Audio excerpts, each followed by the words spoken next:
Subscribe कीजिए हमारे YouTube channel को और नए वीडियो की अपडेट तुरंत पाने के लिए दबाइए बेल आइकन। नमस्कार दोस्तों, आज हम बात करेंगे इन्वर्टेड हेड एंड शोल्डर्स के विषय में। Inverted head and shoulders chart pattern का ही एक रूप है। दोस्तों, inverted head and shoulders chart pattern chart में आदमी के उल्टे सिर और कंधों की तरह दिखाई देता है, इसलिए इसका नाम इन्वर्टेड हेड एंड शोल्डर्स है। Inverted head and shoulders chart pattern को थ्री बुद्धास चार्ट पैटर्न भी कहते हैं। Inverted head and shoulders chart pattern मंदी के ट्रेंड में आने वाला बुलिश रिवर्सल चार्ट पैटर्न है। मतलब कि बाजार में जो मंदी का ट्रेंड चल रहा है वो अब समाप्त हो चुका है और अब तेजी की शुरुआत होने वाली है। तो चलिए दोस्तों, अब हम समझते हैं कि inverted head and shoulder chart pattern कैसे बनता है और इसके बनते समय हमें किन किन बातों का ध्यान रखना पड़ता है। दोस्तों, चार्ट में हम देखते हैं कि लंबा मंदी का ट्रेंड चल रहा है और इन्वर्टेड हेड एंड शोल्डर के बनने में यह आवश्यक है कि पिछला ट्रेंड डाउन ट्रेंड हो। यह डाउन ट्रेंड नीचे की दिशा में बढ़ते हुए एक सपोर्ट लेकर ऊपर की ओर आ जाता है, लेकिन यह बढ़त मंदी के ट्रेंड को बरकरार रखते हुए पास में ही एक रेसिस्टेंस लेती है और वहीं पर रुक जाती है। इस प्रकार से पहला शोल्डर बनता है, इसे लेफ्ट शोल्डर कहते हैं। इसके बाद प्राइस वापस से नीचे की दिशा में जाता है और पहले शोल्डर के लो के नीचे निकल जाता है और घटते हुए सबसे निचले स्तर पर एक सपोर्ट लेकर ऊपर की ओर आ जाता है। यह बढ़त पहले शोल्डर के लो के ऊपर तक जाना चाहिए, यह जरूरी है। इसके बाद यह बढ़त एक रेसिस्टेंस बनाकर रुक जाती है। यह दूसरा रेसिस्टेंस पहले रेसिस्टेंस की तुलना में उसके बराबर या ऊपर नीचे हो सकता है, लेकिन अगर यह दूसरा रेसिस्टेंस पहले रेसिस्टेंस की तुलना में उसके बराबर या उससे नीचे हो तो यह हमारे लिए बहुत अच्छी बात होगी, क्योंकि इससे इन्वर्टेड हेड एंड शोल्डर की एक्यूरेसी बढ़ जाएगी। इस प्रकार से इस पैटर्न के हेड की रचना होती है। अब इसके बाद प्राइस वापस से नीचे की दिशा में जाने लगता है और लेफ्ट शोल्डर के बराबर या उसके ऊपर नीचे सपोर्ट लेकर वापस से ऊपर की ओर आने लगता है। इस बार यह बढ़त बहुत तेज होती है। यह बढ़त एक तरह से मंदी के ट्रेंड को खत्म कर देती है। इस प्रकार से दूसरा शोल्डर बनता है, इसे राइट शोल्डर कहते हैं। अब इसमें आप एक बात का ध्यान रखें कि दोनों शोल्डर एक दूसरे की तुलना में ऊपर नीचे हो सकते हैं। कभी लेफ्ट शोल्डर नीचे हो सकता है तो कभी राइट शोल्डर, लेकिन हेड कभी भी दोनों शोल्डर की तुलना में ऊपर नहीं हो सकता है। हेड हमेशा ही दोनों शोल्डर से नीचे रहेगा। Inverted head and shoulder chart pattern की पुष्टि के लिए वॉल्यूम का बहुत बड़ा महत्व है। अक्सर लेफ्ट शोल्डर में वॉल्यूम हेड और राइट शोल्डर की तुलना में ज्यादा होता है और इन दोनों में कम। लेकिन जब प्राइस राइट शोल्डर बनने के बाद ऊपर आने लगता है तो वॉल्यूम भी बढ़ने लगता है। दोस्तों, एक शोल्डर और हेड के बीच में कम से कम 7 या 8 कैंडल की गैप तो होना ही चाहिए, और अगर इससे कम गैप है तो इसे एक valid inverted head and shoulder नहीं माना जा सकता है। तो दोस्तों, इस प्रकार से इन्वर्टेड हेड एंड शोल्डर की रचना होती है।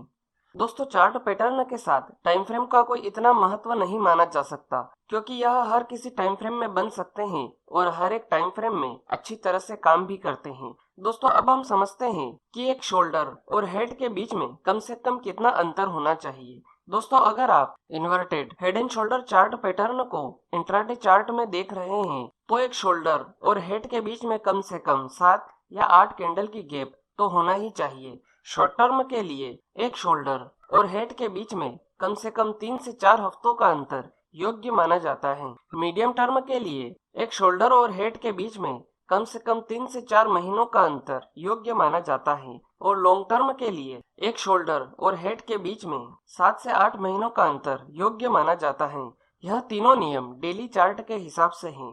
तो चलिए दोस्तों, अब हम समझते हैं कि inverted head and shoulder chart pattern के साथ हम खरीदी कैसे कर सकते हैं। उससे पहले मैं आपको यह बता दूं कि अगर आपने अभी तक रिस्क रिवॉर्ड रेशियो और स्टॉप लॉस थ्योरी का वीडियो नहीं देखा है तो आप इन दोनों वीडियो को देख लीजिए, क्योंकि चार्ट पैटर्न के साथ खरीदी और बिक्री करने में रिस्क रिवॉर्ड रेशियो और स्टॉप लॉस थ्योरी का महत्वपूर्ण उपयोग है।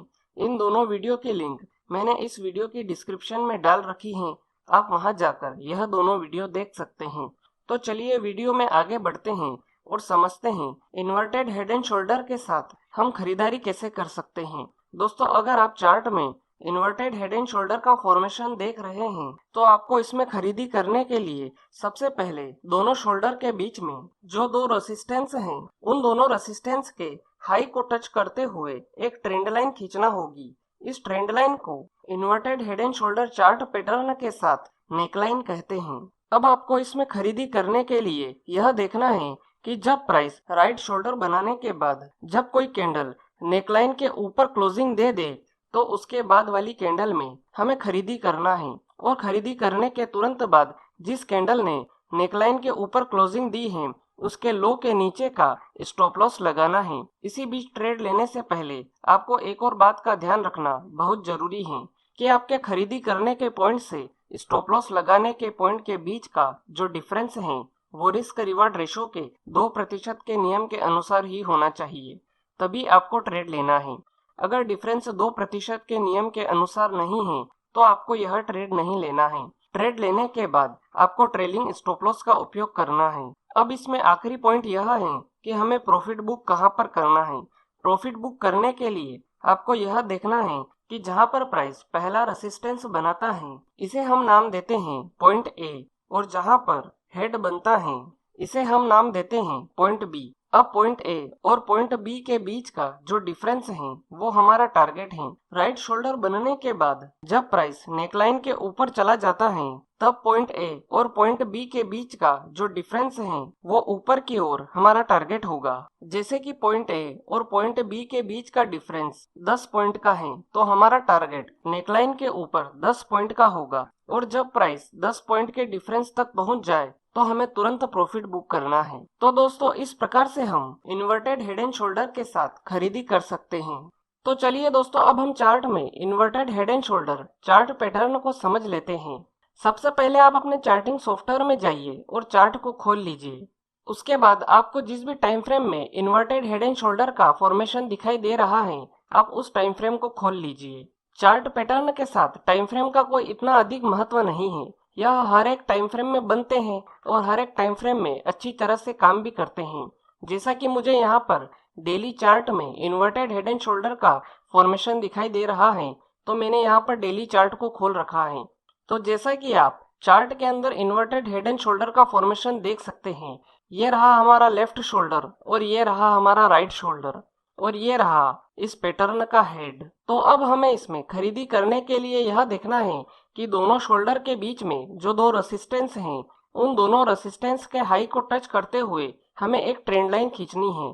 तो मैं दोनों रेसिस्टेंस को टच करते हुए एक ट्रेंड लाइन खींच देता हूँ। अब हमें इसमें खरीदी करने के लिए यह देखना है कि राइट शोल्डर बनने के बाद जब कोई कैंडल नेकलाइन के ऊपर क्लोजिंग दे दे तो हमें उसके बाद वाली कैंडल में खरीदी करना है। तो अब आप यहाँ पर देखिए कि इस वाली कैंडल ने नेकलाइन के ऊपर क्लोजिंग दी है, इसका मतलब ये है कि हमें इस वाली कैंडल में खरीदारी करना है। और खरीदारी करने के तुरंत बाद जिस कैंडल ने नेकलाइन के ऊपर क्लोजिंग दी है उसी के लो के नीचे का स्टॉप लॉस लगाना है, मतलब कि हमें इस वाली कैंडल के लो के नीचे का स्टॉप लॉस लगाना है। इसके बाद आप ट्रेलिंग स्टॉप लॉस का उपयोग कर सकते हैं। अब हमें इसमें प्रॉफिट बुक करने के लिए यह देखना है कि जो पहला रेसिस्टेंस है वहां से लगाकर इन्वर्टेड हेड एंड शोल्डर के हेड तक हमारा टारगेट होगा।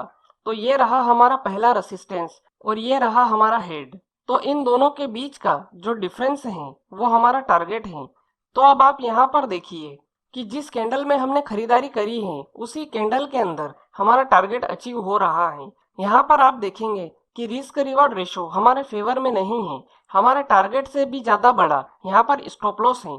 तो हमें इस प्रकार के ट्रेड नहीं लेना है क्योंकि यहाँ पर हमारा टारगेट बहुत ही ज्यादा छोटा हो रहा है। तो दोस्तों इस प्रकार से हम इन्वर्टेड हेड एंड शोल्डर के साथ खरीदी कर सकते हैं। तो दोस्तों यह थी इन्वर्टेड हेड एंड शोल्डर के विषय में संपूर्ण जानकारी। उम्मीद है आपको यह जानकारी पसंद आई होगी। अगर वीडियो से जुड़ा हुआ कोई भी सवाल आपके दिमाग में है तो आप कमेंट बॉक्स में जाकर पूछ सकते हैं। आज के लिए